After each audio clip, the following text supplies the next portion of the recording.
2 horas 14 minutos em São Paulo. Boa tarde a você, telespectador da TV Câmara. Nós estamos ao vivo mais uma vez, nesta terça-feira, dia 21 de maio de 2013. Ao meu lado, o vereador Ari Friedenbach, no início deste clipe eletrônico. Vereador, boa tarde, é um prazer tê-lo conosco. Boa tarde, é um prazer mais uma vez poder estar aqui com vocês. Vamos lá. E à minha direita, o vereador Coronel Telhada. Vereador Coronel Telhada, boa tarde, é um prazer tê-lo conosco. Obrigado, boa tarde. Obrigado mais uma vez pelo convite. Estamos à disposição. Você que é internauta pode participar no portal da Câmara. Você encontra os botões pelas redes sociais, Twitter, Facebook. Você pode participar conosco do clipping eletrônico, mandando a sua pergunta e também pelo telefone 3396-4368.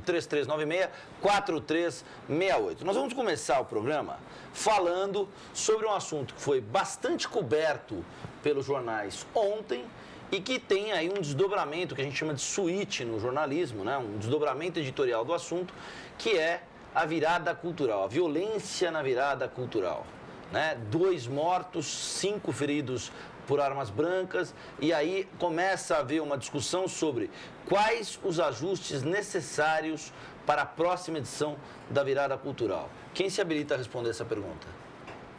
Olha, eu entendo o seguinte... toda aglomeração de pessoas é muito complicada, porque quando você aglomera pessoas, aquela pessoa que tem uma atitude individualmente, isso é um princípio até que é estudado pela tropa de choque. A pessoa que ela tem uma conduta individualmente, quando ela está em grupo, ela muda essa conduta, ela passa a ter atitudes que ela não teria por si só. Então, quando você aglomera pessoas... Exemplo clássico, as torcidas organizadas. Torcidas de futebol é um exemplo clássico. Quando você agrupa um número de pessoas, você tem atitudes que você não teria assim normalmente. Desordem, depredações, crimes que não aconteceriam normalmente e acontecem nesse motivo. Eu acho que uma das grandes falhas dessa virada cultural foi ter centralizado tudo na região central de São Paulo. Veio tudo para São Paulo. Aqueles shows que tinham descentralizados, estavam mais destacados, não aconteceram esse ano. Então... O afluxo de pessoas foi muito grande. Foi muito grande. Uma outra coisa que eu reputo, com todo respeito a quem curte qualquer tipo de música, não vai qualquer tipo de preconceito aqui, é o seguinte, o tipo de música que se usa nesses eventos, o tipo de arte que é usado, é uma arte que muitas vezes incita, inclusive, a juventude, principalmente, que é mais suscetível a esse tipo de coisa, a uma atitude que não é muito compatível num local de grande afluxo de pessoas. Nós tivemos aí raps, nós tivemos funks, nós tivemos várias coisas. Como eu disse, eu tenho todo respeito por quem gosta desse tipo de música, mas em muitas letras ali fazem com que gere uma atitude indevida das pessoas. Então foi isso que acabou ocasionando todos esses problemas. Muitas vezes o pessoal, quando se fala em segurança, a primeira tendência é criticar as forças de segurança, seja a Polícia Militar, seja a Guarda Civil Metropolitana. Mas que eu falei, eu tive um assessor meu que ficou rodando toda a virada cultural e prestando atenção nesses detalhes. Para você ter uma ideia, o Anhangabaú não foi utilizado de maneira adequada. Chegou a um ponto que o Anhangabaú estava quase vazio, a iluminação estava mal feita, nós tínhamos vários pontos escuros. Nós tivemos, esse assessor meu, inclusive, falou que passou pelo Anhangabaú, ele tinha medo de passar pelo Anhangabaú à noite, porque estava mal iluminado, meio deserto, então houve um erro de planejamento aí, entendeu? A gente sabe que a prefeitura teve a maior boa vontade em atender essa demanda, essa vontade que a população tem de se reunir, até por falta de outras opções, né? A população paulista não tem praia, ou é o shopping ou é o show. E eu entendo que a prefeitura teve uma boa vontade, mas infelizmente aconteceram esses problemas, que são problemas graves e não podem acontecer. Vereador Ari Friedenbach, qual é a solução? Bom, primeiro, assim, complementando a análise do Coronel Telhada, eu concordo que esse agrupamento de todos os eventos muito próximos gera um excesso de pessoas no local e que tem esse dado comportamental muito interessante colocado, mas eu colocaria como num primeiro momento, antes de uma análise mais profunda, eu tinha como um dos problemas a falta de policiamento. Eu levantei informações e absolutamente não houve falta de policiamento. Tanto a PM como a Guarda Civil estavam num número expressivo de homens, de viaturas, de unidades móveis ali, e que realmente foi bem coberto nesse sentido. Eu acho que talvez o grande ensinamento para a próxima virada cultural é não concentrar tantos eventos no mesmo local e melhorar sobremaneira um problema já recorrente que a gente vem falando, inclusive aqui no plenário, da péssima iluminação da cidade de São Paulo, e os eventos estavam muito mal iluminados. Talvez dos piores locais foi a Praça da República, que estava às escuras, e isso, sem dúvida nenhuma, gera violência, o criminoso não quer ser visto, o agressor não quer ser visto, não quer ser identificado. Então, a gente iluminar melhor a cidade, não só para esse tipo de evento, mas para todos os dias, eu acho que a gente tem um problema seríssimo na iluminação. Só para concluir, o prefeito falou que vai melhorar a iluminação com as lâmpadas de sódio, e eu quero registrar aqui de que as lâmpadas de sódio são uma tecnologia absolutamente obsoleta. Hoje em dia a gente tem iluminação de LED que ilumina melhor, é mais barato, então a gente precisa repensar a iluminação da cidade de São Paulo. Vereador, olha só, o Estadão publica hoje, na página A16, uma notícia cujo título é: Estado e Prefeitura vão analisar os dados de crimes da virada cultural. Para a gente sair do assunto da virada cultural, falar de outros assuntos, vale a pena nos debruçarmos sobre isso, verificar os locais em que são feitos os shows e a iluminação desses locais, disse o governador Geraldo Alckmin. O prefeito Fernando Haddad também afirmou que pretende analisar o balanço da virada, mas negou que a concentração de palcos no centro, como disse o coronel Telhada, tem relação direta com os crimes. Os lugares são os mesmos do ano passado, a diferença é que tivemos mais atividades no centro. E o que tem de errado trazer mais pessoas para o centro? Sobre isso, o Estadão entrevistou também a ex-prefeita Marta Suplicy, na mesma matéria, a matéria que está na página A16 do jornal Estado de São Paulo de hoje. A ex-prefeita Marta Suplicy e ministra da Cultura defende a diluição das atrações. Uma virada que dilua mais a presença das pessoas pela enormidade de São Paulo, diminui a aglomeração humana que propicia ações de delinquência e violência. Menos gente propicia um policiamento mais adequado, mais eficaz. E aí, vereadores, o que a gente pode falar? Qual deveria ser a pauta de erros a se analisar nesse episódio da virada? Bom, primeira coisa que eu entendo é o seguinte: eu acho que o político, seja ele de que partido for, seja que político for, ele tem que aprender a assumir os seus erros.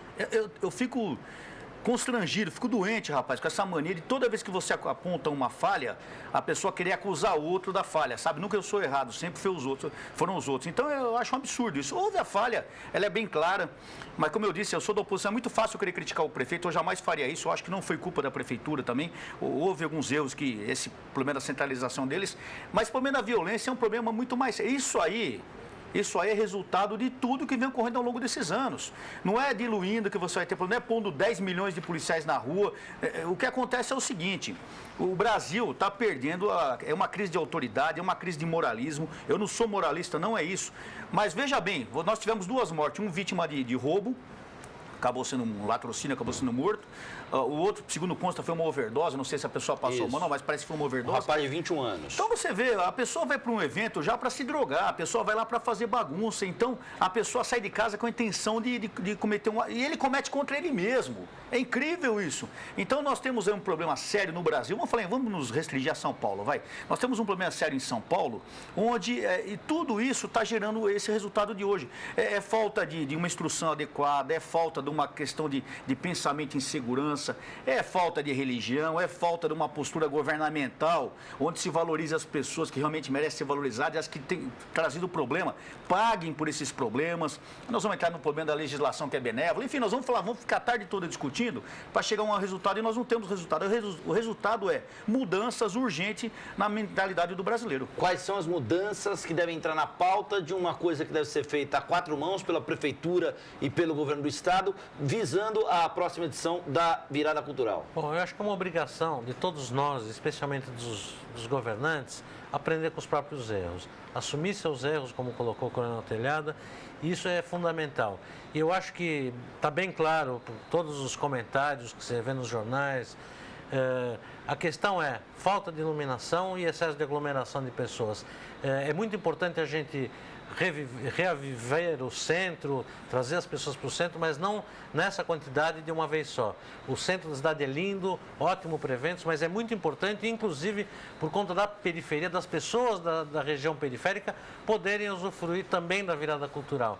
Então é importante se diluir um pouco os shows, os eventos que acontecem na virada cultural, não se concentrar tudo no mesmo lugar, melhorar a iluminação e o policiamento. Eu tenho aqui alguns números que eu acho que estão corretos. Foram 3.400 policiais militares, 1.400 guardas da GCM, 1.300 seguranças públicos Então, eu acho que os números da segurança me parecem adequados. Some-se a esses números, vereador, 2 mortes, conforme está no caderno da Folha de São Paulo, no C5 de hoje, página C5 da Folha de São Paulo de hoje, 2 mortes, 4 feridos por arma de fogo, 6 feridos por armas brancas, 12 arrastões e 77 presos. E não constam as depredações que devem ter ocorrido no metrô, em trem, em ônibus, porque... Mas é a questão de sempre, realmente juntar muita gente e as pessoas acabam tendo atitudes... Olha, isso é a ponta do iceberg, viu? Infelizmente, o Ari falou muito bem. O Ari, ele é presidente da Comissão de Segurança nossa aqui da Câmara. Eu sou o vice-presidente, é uma pessoa que tem uma postura muito correta, uma pessoa muito consciente do que fala, e ele sabe disso também. Infelizmente, isso é a ponta do iceberg, não é, Ari? Nós precisamos mudar posturas, nós precisamos acordar, o que ele falou das autoridades acordarem para um problema. Não adianta, quando tem um evento, a gente ficar aqui chorando as mortes e as pessoas esfaqueadas, baleadas, porque isso vai acontecer de novo. Nós precisamos acordar para esse problema sério de segurança no Brasil e acharmos soluções onde as pessoas passem a mudar o seu comportamento. Enquanto não tivermos mudança de comportamento, nós não vamos ter melhoria. Vereadores, é interessante também a reportagem de hoje do Valor Econômico, que, na gíria do jornalismo, suitou essa história da virada cultural com uma manchete que é: sintonia entre Alckmin e Haddad resiste à virada cultural. E aí eles dizem que nem a violência estragou a relação amistosa, o clima de cooperação, apesar da repercussão negativa da falta de segurança do evento, contabilizava as 2 mortes, eles evitaram a troca de acusações, enfim. Acho que há aí um cenário de empenho de parte a parte no sentido de construir um ambiente melhor para a próxima virada cultural. Vamos virar a página, daqui a pouco a gente vai... Ah, não, já tem uma pergunta, ó, Vera Lúcia Moraes de Santana, vamos ver a pergunta? Gostaria de saber dos vereadores que participaram do programa, participam do programa, nós estamos ao vivo, 2 horas e 25 minutos, 28 graus. Esses 28 graus, que fique claro, é a temperatura do nosso estúdio aqui, né? Não é a temperatura de São Paulo. A temperatura do nosso estúdio, 28 graus, alguma coisa na linha do calor no Saara. Com sensação térmica de 32. Com a sensação térmica de 31,5, né? Mas a pergunta da Vera para os vereadores é a seguinte: se os senhores acompanharam as ocorrências de pessoas vitimadas no evento, se os senhores têm informações a respeito delas, se há informações a respeito dessas pessoas que foram vítimas de violência no evento. Bom, primeiro eu já disse que eu não participei porque eu comandei várias vezes a virada cultural e vou contar a vocês, eu não vou em aglomerações assim, porque eu detesto esse tipo de evento, porque, como eu falei, é só desordem, na realidade é essa, eu não gosto de ir, mas teve um assessor meu que foi, acompanhou tudo, me passou em loco o que estava acontecendo. Também quero deixar bem claro que sábado era meu aniversário de casamento, eu fiz 28 anos de casado, e vocês vão desculpar, entre minha mulher e a virada cultural, eu escolhi minha mulher, entendeu? Agora, quanto às informações aí se a gente acompanhou as vítimas, não tem nem como acompanhar, né, Ari? A gente não tem condições de acompanhar, porque, infelizmente, são casos que a polícia já está tomando conta e cabe agora às autoridades policiais elucidarem o fato, chegarem aonde. Eu estava vendo jornais, inclusive, hoje, o enterro do rapaz que foi morto. A mulher do rapaz ainda foi ironizada pelo vagabundo. Desculpa, não posso falar vagabundo hoje, que falha. Pelo cidadão ladrão, né, que é assim que o pessoal quer que fala. Pelo criminoso. Absurdo isso, né, rapaz? Não chama vagabundo de vagabundo. Mas, enfim, estou na imprensa, precisou. Então, o criminoso, ele ainda ligou, a mulher ligou pro celular e ela foi ironizada. Falou, você que se vire para cuidar do seu filho. Ou seja, essa é a mentalidade hoje do criminoso no Brasil. Não está nem aí. É inevitável a pergunta. Coronel Telhada, eu já tive com o senhor aqui no Jornal da Câmara, na primeira edição. O senhor já participou aqui conosco. E é inevitável a pergunta para ambos. O discurso de ambos remete à ideia, à possibilidade de que ambos, o vereador Coronel Telhada e o vereador Ari Friedenbach, terão nessa experiência na vereança uma passagem relativamente curta, já que os temas que instigam as carreiras políticas de ambos são temas mais adequados à Câmara dos Deputados em Brasília. Brinquei com o Ari Friedenbach sobre isso na outra vez. Afinal de contas, com a sinceridade sempre, ano que vem é ano de eleição para vocês? Ari, responda primeiro, vem. Para mim, de jeito nenhum. Eu vim para ser vereador, vou cumprir meu mandato, vou fazer o meu melhor pela cidade de São Paulo, na área que nos permite tratar no aspecto segurança como vereador, mas eu de forma nenhuma sou candidato no ano que vem a coisa nenhuma. Eu sou candidato a fazer um bom mandato, esse é o meu objetivo maior. O senhor fica os 4 anos na vereança? Com certeza. Tá. E o senhor, Coronel Telhada? Bom, eu fui até veiculado por imprensa no final de semana que eu seria candidato, eu jamais disse isso. O que eu digo é o seguinte, eu tenho recebido alguns convites, algumas propostas, eu estou aberto a propostas, entendeu? Eu não posso falar nem sim nem não, realmente eu estou assumindo minha função, estou fazendo o máximo que eu posso. Não sou dono da verdade, não tenho resposta para tudo, mas estou dentro das medidas que eu posso dentro da Câmara Municipal trabalhando para isso. Se o ano que vem, dependendo das propostas, dos acordos que forem feitos dentro do nosso partido, for tirar essa proposta, nós vamos estudar isso aí e sim ou não vai ser decidido futuramente. Por enquanto, eu estou vereador e é assim que eu vou continuar sendo. Vamos falar de táxi, vereador? Vamos falar de táxi. Bom, nós temos aí um impasse, não sei se o impasse é o termo correto, mas a verdade é que se a matemática é uma ciência exata, em relação aos táxis da cidade de São Paulo, parece que não é bem assim que tem funcionado. A questão dos alvarás para os taxistas. Há aí uma preocupação em relação também ao número de taxistas que circulam na cidade de São Paulo sem alvará, sem nenhum tipo de garantia legal, e aí surge aquele comércio clandestino de venda de alvarás de 100 a 120 mil reais, taxista trabalhando 16 horas por dia para pagar o alvará.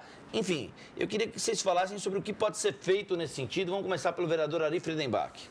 Bom, a minha opinião a respeito dos alvarás dos taxistas, eu entendo de que, diante do número de taxistas na cidade de São Paulo, que não é suficiente para a cidade de São Paulo, a gente tem um número absurdo de clandestinos, é um fato.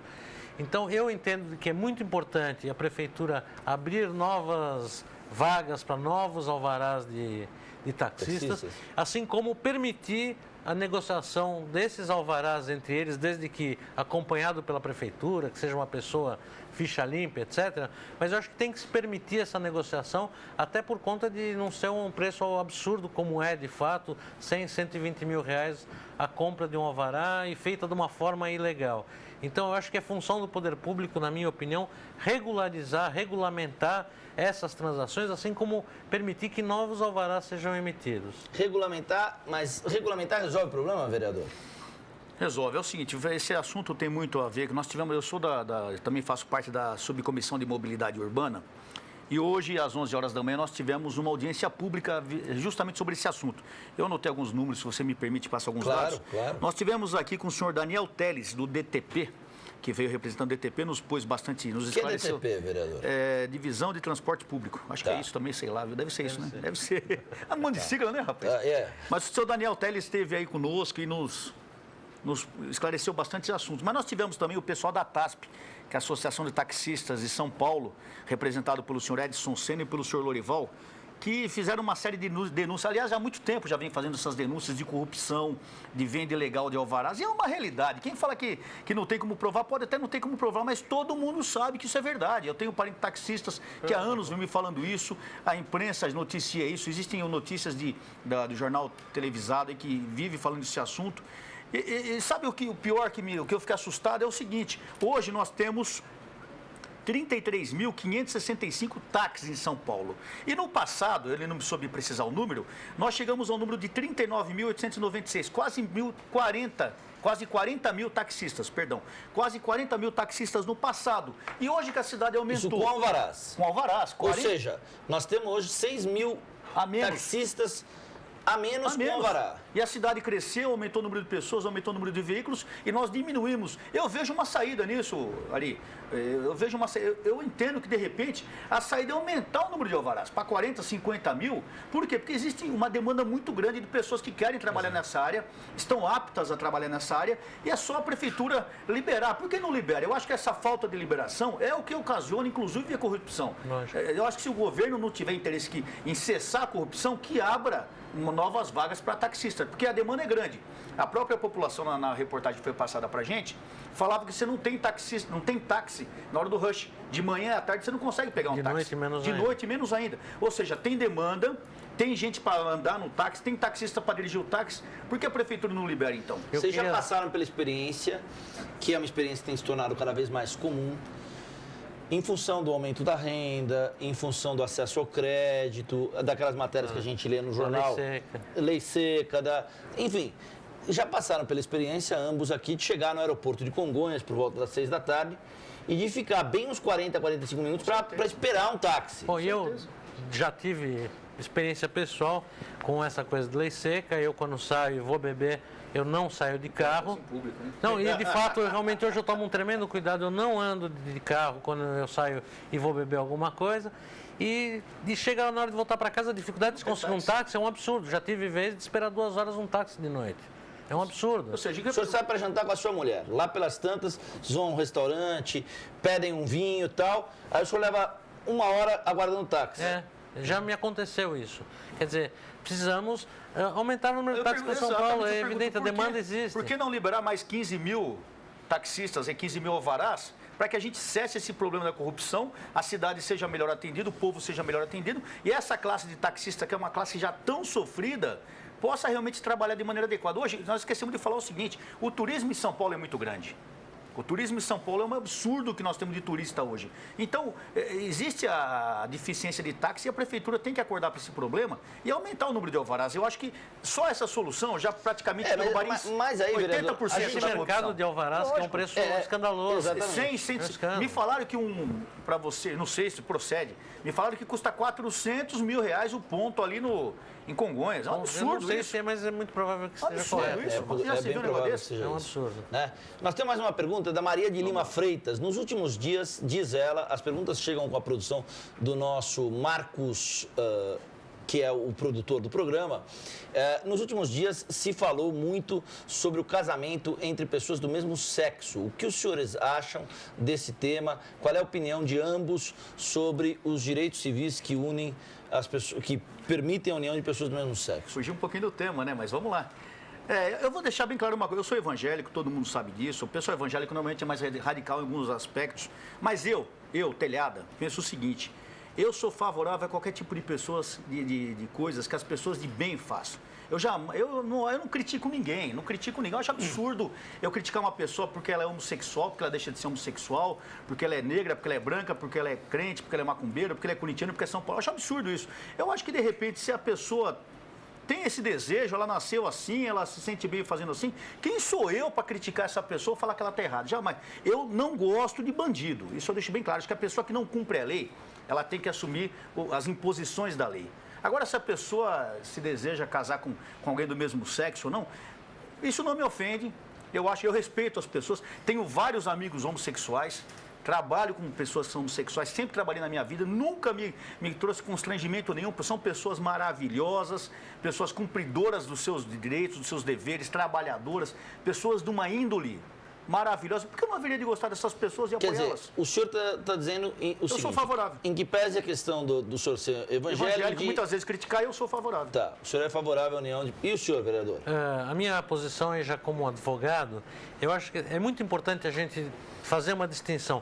Essa questão do casamento entre pessoas do mesmo sexo não é uma questão de... Ninguém vai obrigar a igreja a celebrar o casamento homossexual. A questão, na minha opinião, e é extremamente importante, e por isso sou favorável, é o reconhecimento dessa união, porque quando você tem uma união entre pessoas do mesmo sexo ou de sexos diferentes, tanto faz, existe todo um patrimônio que se constitui em comum. Então, o aspecto legal da herança desses bens, isso precisa ser visto e a lei não pode ignorar esse fato. Então, é muito importante... E desde 14 de maio desse ano, os católicos ficaram obrigados a reconhecer esse casamento. Reconhecer, mas ninguém vai obrigar o padre a celebrar dentro da igreja isso. Claro. Agora, é muito importante, juridicamente, haver o reconhecimento dessa união para efeito de heranças, de a quem pertencem os bens. E outra, vamos e venhamos, né? A gente que gosta de história, estuda história, a gente sabe que o meu problema é isso aconteceu ao longo de toda a história, da antiguidade, havia esse problema. É uma coisa que não tem que a gente controlar as pessoas e querer impor se a pessoa está certa ou errada. Eu acho que é hipocrisia nossa dizer que alguém está certo ou errado. Eu acho que é o seguinte, existe a lei, quem cumpre a lei tem que ser protegido pelo Estado, quem não cumpre a lei tem que pagar pela pena. Agora, fora isso, a pessoa é de bem e tal, eu acho que a gente até como cristão, né, Ari? Acho que a gente tem que respeitar as pessoas e poder valorizar todo cidadão de bem. Eu acho que o importante é isso. Chegaram mais perguntas agora pelas redes sociais para vocês, vereadores. Posso chamar de vocês? Lógico. Tá, vamos lá. Thaís nobre deputado. Ao Coronel Telhada. Vai lá. Estou acompanhando o projeto de homenagem à Rota e gostaria de saber se o senhor mudou a justificativa do projeto. Olha, é o seguinte, Thaís, né? Isso. Thaís, é o seguinte, eu sou vereador da oposição, entendeu? E toda vez que você é da oposição, você é criticado, você é arrebentado, a realidade é essa. Mas o projeto da Rota é um problema aí que é de só menos importância, porque acho que o pessoal aqui da casa acho que não tem problema para se preocupar, porque ficar preocupado com isso. Todo vereador tem direito a 8 homenagens. Isso é uma coisa que existe na casa há anos. A Rota é uma instituição que tem 122 anos. Esse ano vai fazer 122, dia 1º de dezembro, prestando inúmeros serviços a São Paulo. Não há, muita gente pode gostar ou não gostar da Rota, mas não há como negar os serviços que a Rota vem prestando à população de São Paulo, principalmente nos dias de hoje, que está esse terror de falta de segurança e tal. Quando você propõe uma homenagem à unidade, ao batalhão, uma série de pessoas aqui que não gostam da Rota, eu não sei porquê, porque eu aprendi que quem não gosta da Rota... Eu fiz a bobagem de perguntar aqui no Jornal da Câmara pro Conte Lopes o que ele acha do livro Rota 66. Ai, meu Deus. Jamais perguntaria isso pro senhor, vereador. Ainda não pergunte. Não pergunte que você vai ouvir. Então, respondendo a Thaís, ó, eu acho um absurdo. Quem não gosta da Rota, eu aprendi ao longo da minha vida, ou não conhece a Rota, como vamos falar em polícia militar, ou não conhece a Rota, ou está devendo e não quer trombar com a Rota pela frente, entendeu? Então, eu acho um absurdo as pessoas aqui virem criticar. Aqui nessa casa foi dado salva de prata para o José Rainha, que é criminoso condenado. Está condenado. E vem falar de uma instituição do tamanho da Rota. Gente, pelo amor de Deus, sabe, me afronta, me ofende isso. Me ofende porque eu servi na Rota há vários anos, fui comandante da Rota, meu filho está na Rota. Entendeu? Quantas pessoas Adriano foram... Telhada. Rafael. Eu Telhada. sou Paulo Adriano. Rafael Henrique Cano Telhada, meu menino. Quantas pessoas foram salvas pela Rota? Ah, mas a Rota matou muito. A Rota não mata, não, velho. A Rota sai na rua e quando o vagabundo puxa a arma para ele para trocar tiro, é melhor morrer o bandido do que morrer um policial. Entendeu? Porque o bandido é o criminoso. O bandido que sai para tentar a sorte. O policial é treinado para se defender, para treinar e defender a sociedade. Ele tentou a sorte, graças a Deus a justiça está do nosso lado. O senhor não quer falar sobre o livro? Você fica provocando, eu tô quieto aqui, pô. Não, é o seguinte, se Rota 66, vou falar, já que você perguntou, nada contra o Record, entendeu? Mas é o seguinte, quem lê o Rota 66, só quem não conhece a polícia para acreditar no que está escrito lá. O cidadão lá, que eu prefiro não citar o nome dele, com todo respeito a ele, mas ele põe a opinião dele. Toda vez que você põe a sua opinião num trabalho, ele deixa de ser um trabalho técnico, um trabalho científico, porque ele passa a emitir sua opinião. Ali, tudo que ele escreve, nada é provado juridicamente. É tudo opinião. E quando você dá a sua opinião, você comete o risco de ser injusto. E é o que acontece naquele livro. Então, é uma grande opinião do cidadão, que eu respeito o cidadão, mas ele não conhece a Rota. Infelizmente, ele não conhece a Rota. Pergunta do Alexandre Tamburos, o nosso Rafael Rissato, do Portal da Câmara, mandando as perguntas que vocês estão fazendo pelas redes sociais. Você pode ligar também, 3396-4368, 3396. Nós estamos ao vivo, 2 horas e 40 minutos. Daqui a pouco os vereadores, o Ari Friedenbach e o Coronel Telhada, vão ao plenário para a sessão de hoje. O nosso Rafael Rissato, do Portal da Câmara, traz aqui a pergunta do Alexandre Tamburos, um internauta que manda a pergunta ao vereador Ari Friedenbach. Qual é a postura do senhor, vereador Ari Friedenbach, em relação à redução da maioridade penal? A sua trajetória pessoal influenciou essa decisão aqui na Câmara? Aqui no Jornal da Câmara, o senhor já respondeu essa pergunta umas 5 vezes só para mim. Vamos para a sexta vez. Para o Alexandre Tamburos, que é nosso internauta, nosso telespectador, e a gente agradece a audiência dele. Bom, obrigado pela pergunta. Acho sempre importante a gente estar debatendo esse assunto, esse tema da maior importância e está hoje na pauta de toda a imprensa. A minha postura e, obviamente, a minha vivência pessoal enquanto vítima da violência, assim como a minha vivência como advogado, me fizeram construir uma opinião diversa da grande maioria, na verdade. Eu sou radicalmente contrário à redução da maioridade penal. A minha postura é favorável à responsabilização de todo menor que comete roubo, latrocínio, homicídio, estupro e sequestro. Para esses casos e só para esses casos, eu defendo a responsabilização do menor, independente da sua idade. É o exame individualizado do caso, onde esse menor tenha ele 14, 15, 17 anos, não importa. Eu defendo que ele responda criminalmente por seu ato e, se condenado, ser recolhido a uma unidade prisional da Fundação Casa.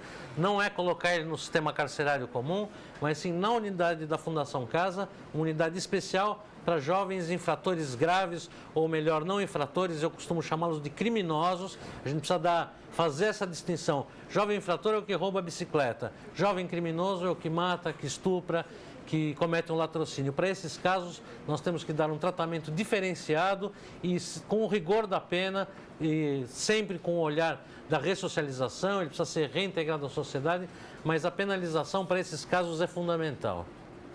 Sim. Vamos lá, vamos conversar. A gente vai falar mais sobre esse assunto. Tem mais uma pergunta que está chegando aqui para o senhor, vereador Coronel Telhada. Bora. Eu já citei aqui algumas vezes que a gente viu a matéria do Domingo Espetacular da TV Record sobre essa discussão da maioridade penal com base na história pessoal que o senhor enfrentou, vereador.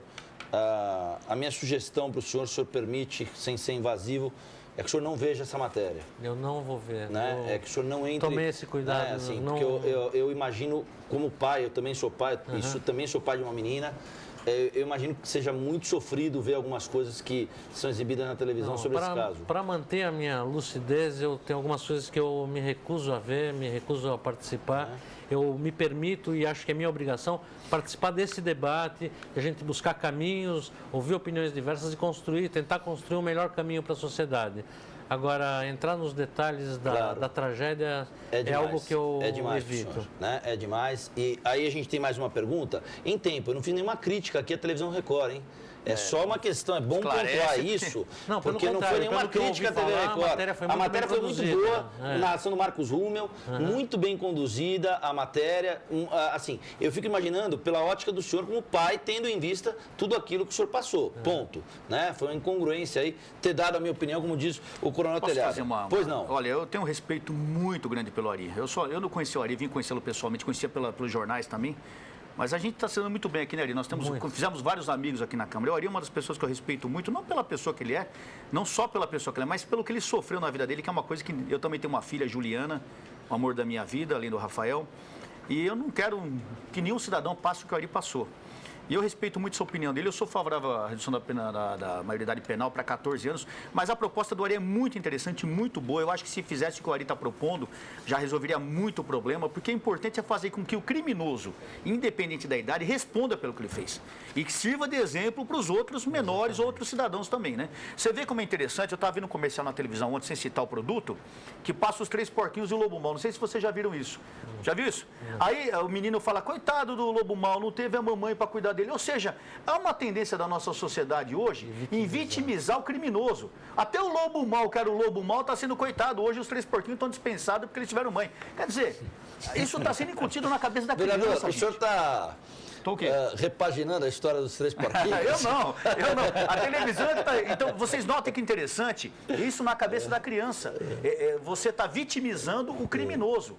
O lobo mau, coitadinho, ele não é mau, ele só é assim porque é a mamãe dele. Sim. Ou seja, é a mesma coisa na sociedade. Tem uma pergunta para o senhor, vereador Coronel Telhada. Vem do Rodolfo Blancato, com apoio do portal da Câmara. Você conhece, né? câmara.sp.gov.br. Lá você encontra botões para interações imediatas. Interações imediatas é um pleonasmo, tá? Para interação em tempo real conosco aqui no programa. Vereador Coronel Telhada, a pergunta do Rodolfo Blancato é a seguinte: como é que está o projeto do amarelo piscante durante a madrugada? Rodolfo, é o seguinte, nós fizemos o projeto, passou em primeira e segunda votação, foi para o prefeito sancionar ou vetar, mas o que eu tenho já acordado já com a própria prefeitura, com o João Antônio, que é secretário, foi conversado com o Gilmar Tata, é que seria aprovado a nossa proposta. Por quê? Porque é uma das maneiras que a gente procura melhorar a situação do cidadão. O cidadão não ficar parado na madrugada, o cidadão não ser multado porque faça o semáforo vermelho, e até a turma fala, pô, vai aumentar o número de acidentes. Não vai, porque venha de que lado vier o cidadão, quando ele vê o amarelo piscante, a tendência de todo mundo é diminuir a marcha do veículo e prestar mais atenção nas laterais. Mas isso valeria para as vias arteriais, para as avenidas? Não, nós deixamos uma ressalva no próprio projeto falando o seguinte, que caberá à CET analisar onde vai ser aplicada essa providência. A turma fala, pô, então vai ficar a mesma coisa. Vereador. Avenida Paulista. Avenida Paulista com a Brigadeiro Luiz Antônio. Não tem como. Ou a Brasil com a 9 de julho. Exato. Né? Não, aí não tem como. Mas os críticos, a gente tem mais... Você na Madureira com a Agora, eu acho, até eu, motorista, quando eu estou de noite, ainda que o farol esteja verde, eu diminuo para olhar de noite, porque a gente tem que tomar esse cuidado. Você é uma pessoa Agora, consciente. de madrugada, é óbvio que a gente... Agora, assim, eu espero que não me multem pela minha fala, olha. Mas eu realmente, assim, de noite, tá vermelho, tá verde, eu paro, olho e passo. Pode estar a cor que for. Então, eu acho fundamental esse projeto do Coronel Telhada, é extremamente importante para minimizar a gente deixar de ser tão vítima parado lá que nem um... E a proposta que nós temos da Prefeitura, Rodolfo, dos que nós conversamos do Poder Executivo, é que vai ser aprovada. Agora, se for mudada alguma coisa no meio do caminho, não sei o que vai acontecer. Vamos aguardar. Tem um outro assunto aqui que eu queria falar com vocês. É uma reportagem que foi publicada hoje no Jornal Diário de São Paulo. Uma reportagem cujo título é Maquiagem e Racha na Feira da Madrugada. As mudanças exigidas na liminar da Justiça foram feitas, mas elas não são suficientes. O momento caiu pela metade e 40% dos boxes estão fechados. A reportagem é da Carol Rocha, do Diário de São Paulo. O que pode ser feito em relação a isso? Rapaz, Feira da Madrugada é um problema sério, né? você nota, o próprio jornal já está notando que há imperfeições, que há problemas, tem que ser fiscalizado com rigor. Eu acho que a lei está aí, ela tem que ser...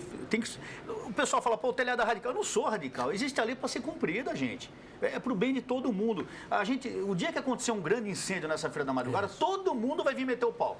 Então, nós estamos avisando, se existe lei de bombeiro, tem que ser cumprida. Se existe a lei de ocupação do solo, tem que ser cumprida. Se existe a lei que prevê ou não a instalação de camelôs, tem que ser cumprida. Independente, não, mas tem que ser, lei é feita para ser cumprida. A gente não pode ficar passando a mão na cabeça, porque quando você passa a mão na cabeça, acontecem grandes desgraças. Aí todo mundo vai vir cobrar da gente porque nós não tomamos providência. Nós fazemos projetos de lei, o Executivo analisa, o Executivo é obrigado a fiscalizar, é que nem o problema do Pancadão.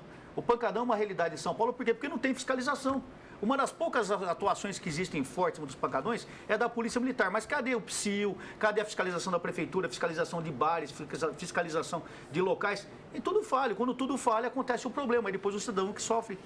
O que o senhor acha dessa feirinha da Eu madrugada? acho fundamental que haja a fiscalização, como disse o Coronel Lei, está aí para ser cumprida. Ali, se um dia, Deus nos livre, acontecer um incêndio, vai morrer muita gente, mais do que na Boate Kiss lá no Sul. É uma tragédia que vai acontecer ali. Então, é fundamental que as medidas de segurança sejam tomadas, assim como a fiscalização em todos os níveis, como colocou o Coronel de forma brilhante aqui. É uma lástima, a gente não tem fiscalização para coisa nenhuma. Tem que se fiscalizar que tipo de produto estão vendendo lá, se é contrabando, se não é contrabando. Então, é fundamental que a gente tenha realmente, use os instrumentos que nós já temos à disposição com melhora da fiscalização. Você tem uma ideia, para o povo saber isso, é previsto na Prefeitura 1.200 agentes fiscais, agentes vistores. Na realidade, hoje, acho que tem 565, não temos nem 50%. Então, a Prefeitura precisa acordar para esse problema também, contratar novos agentes vistores e trabalhar firme na fiscalização. Se nós tivermos uma fiscalização eficiente e eficaz, nós teremos menos problemas na cidade. Uma pergunta ótima do André Nunes de Almeida, da Casa Verde. Uma pergunta interessante, porque é uma pergunta de uma inquietação do paulistano. Os senhores podem me responder o que é que vocês, vereadores, podem fazer para tentar evitar o aumento da passagem de ônibus no próximo dia 1º? Quais são os critérios para evitar esse gasto a mais para a população, para quem anda de ônibus, já que o transporte público na cidade de São Paulo, segundo ele, é péssimo? Ele parabeniza a gente pelo programa, parabeniza vocês, vereadores, aí pela participação no programa. Eu queria que vocês respondessem. O que dá para fazer em relação a esse aumento que tem aí, está previsto e não deve chegar a 3,40, segundo o prefeito Fernando Haddad? Bom, eu acho que assim, uma das coisas que poderia ser utilizado aqui no Brasil, em São Paulo, é a experiência de alguns países do mundo. Uma coisa que eu acho que poderia, pelo menos, ter um gasto proporcional é a distância percorrida. Tá? Em muitas cidades do mundo, por exemplo, no metrô, você pega o ticket na entrada e paga na saída de acordo com a distância percorrida. Então, eu acho que aí... Essa foi uma proposta, inclusive, vereador, que o Celso Russomano trouxe durante a campanha, e houve lá um determinado momento em que ele próprio disse que a proposta dele foi mal interpretada pelos veículos de comunicação, porque alguém que mora no Grajaú e que vai para o centro vai pagar R$ 3,40. E alguém que mora em Santo Amaro e vai para o centro vai pagar R$ 3,20. E alguém que mora na Vila Mariana e vai para o centro vai pagar R$ 3. E ele entendeu que Eu não acho, na verdade, eu acho razoável isso. Você usa um trecho menor, você paga uma tarifa menor. Não acho nada de ruim. O Celso Russomano voltar atrás aí, talvez era para salvar a eleição dele. Mas eu acho bastante razoável que você pague exatamente na proporção de quanto você utiliza o meio de transporte. A questão do transporte passa por questões muito maiores. Existem subsídios no transporte que estão querendo ser diminuídos e por conta disso também se aumenta as tarifas para compensar esse gasto para a população. Não tem dúvida que é caríssimo o transporte em São Paulo, até por conta da qualidade do serviço prestado. Eu acho que se você paga uma tarifa elevada, R$ 3,40 é elevado para a população, desde que a gente tivesse não as carroças que transportam as pessoas, a gente tem chassi de ônibus em cima de uma estrutura de caminhão, aliás, chassi de caminhão com uma carroceria de ônibus. É péssima a qualidade do transporte, não tem ar-condicionado, que é uma coisa básica nos dias de hoje. Os ônibus não são automáticos, então as pessoas chacoalham a cada mudança de marcha. Eu acho que a qualidade do transporte, se aumenta a tarifa, tem que no mínimo melhorar a qualidade. Os ônibus de São Paulo são abaixo de crítica, na minha opinião. O Ari falou tudo. Eu acho que um dos problemas sérios no Brasil também, não só a nível municipal, André, e estadual e federal, é o problema de impostos, né? Tudo que a gente paga tem imposto. Então o governo quer ganhar. Quando eu falo governo, entenda municipal, estadual e federal, tudo o governo quer ganhar em cima. Já pagamos uma série de impostos. Você vai comprar um produto, você paga imposto. Vai comprar uma caneta, você paga imposto. Você vai pagar a passagem, você paga impostos. Então eu acho que também eu acho que o governo, todos os níveis aí, tinha que pôr um pouquinho a mão na consciência também. Quando eu estava na eleição, se prometeu uma série de coisas para o cidadão. E lembrar também disso, tem que aumentar mais cedo ou mais tarde, tem a gasolina aumenta, o salário aumenta do servidor. Vereador, sobre isso que o senhor falou, eu li em algum lugar, queria aproveitar que o senhor é advogado, para tirar essa dúvida, em algum veículo de comunicação, eu tenho a impressão que foi na Folha de São Paulo, mas não queria deixar isso no ar para parecer que foi assim, li em algum veículo aqui, trabalhando aqui na TV Câmara, que este aumento do ônibus é um aumento que já estava previsto desde janeiro e que é um aumento que cumpre uma espécie de uma exigência constitucional. Como é que é isso, vereador?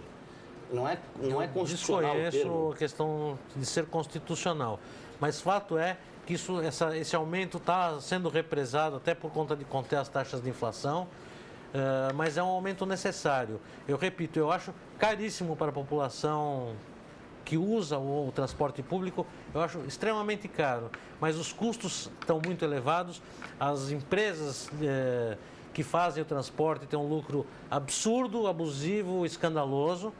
Então eu acho que a exigência, assim como uma questão fundamental quando a gente fala de transporte público aqui em São Paulo, é inaceitável que numa cidade como São Paulo a gente não tenha transporte da meia-noite às 5 da manhã. A gente tem uma massa. Tem um projeto do vereador Marquito. Tem um projeto do vereador Marquito. Eu mesmo já estive conversando com o secretário de Transporte sobre isso. É fundamental porque a gente não pensa que tem. Não é só o pessoal que sai para curtir a noite, mas tem toda uma população aí que trabalha de noite e não tem como voltar para casa. Então, isso é uma questão, não é admissível numa cidade como São Paulo, que vive intensamente, tem toda uma vida noturna, não existe transporte público. As pessoas não têm, falam, se beber não dirija, não tem táxi, não tem transporte público, como é que você volta de joelhos para casa? Mas o estádio do Corinthians está quase pronto, fica tranquilo. Aí está tudo resolvido. O estádio do Corinthians está quase pronto, a cidade do Samba está quase pronta, está tudo certo. Então está tudo resolvido. Também gosto, vereador, de sair para tomar uma cerveja com meus amigos à noite, para ficar conversando sobre... Também gosto. O problema central é o seguinte, eu em nenhuma hipótese passaria pela minha cabeça voltar de ônibus para casa, não por nenhum preconceito, mas pelo risco de ser assaltado no ponto de ônibus. Fora que você não vai achar ônibus para voltar, você não vai achar então ônibus, não precisa se preocupar. Não vai ter ônibus na madrugada. Já começa porque daí. Não tem ônibus. Só tem os noturnos lá, os negreiros. Mas para algumas poucas linhas, inclusive. Isso é fundamental. Uma cidade como São Paulo não ter transporte precisamos rever muita coisa. Não, e a questão é assim, está se fazendo uma nova licitação aí para transporte público. Se não houver uma exigência que haja transporte para todas as regiões da cidade, pode até fazer linhas diferentes para de noite, mas tem que ser atendido as regiões da cidade. A pessoa que trabalha no centro, mora na Zona Norte e simplesmente não tem como voltar para casa. Nós falamos aqui no programa de hoje, nessa edição do Clipe Eletrônico, de dois dos principais problemas que inquietam o paulistano.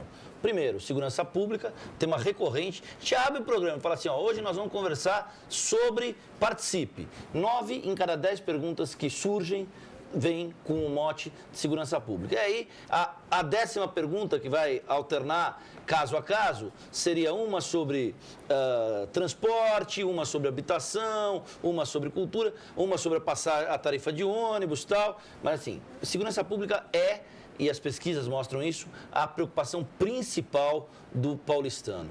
Nós agradecemos, enfim, chegando a hora de terminar o programa, vocês têm 4 minutos para a sessão plenária, é suficiente o tempo, vereador? Tranquilo, é aqui do lado. Aqui do lado. É para raspejando. 2h56, caiu a temperatura aqui no estúdio. Estávamos com 30 graus há pouco, agora estamos com 28 graus. Né? Meu ar-condicionado.